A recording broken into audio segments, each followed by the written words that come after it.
talk about something, it seems a little silly, but it is helpful. So just thinking about, small children, how they learn and when they play games and how that helps with their learning and their experimentation and how they learn to control their bodies. So something really simple. So if you're having trouble, say like turning, like changing directions when you walk and turning, part of this may be that you're losing control of your own momentum of your body.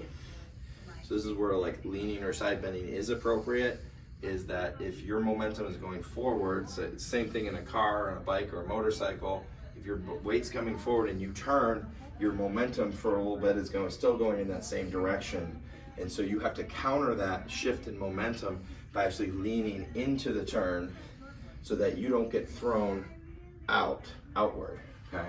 So if I'm turning to the right, I wanna lean in to my right side. And if you have trouble with that or feeling that, what you can do is something that little kids do, which is put your arms out like airplane wings, and as you're turning, actually tilt those arms as you would an airplane, or imagine like I said, riding a bicycle or something, how you would lean. It's just this gives you more of a feedback of what you're doing, so you can actually kind of steer that airplane and move around. And so to kind of give you an exercise of that, you can take you can use like paper cups or whatever you got at home, 2 targets, and keep in mind the more distance between these, the easier this becomes. So you can take a wider turn.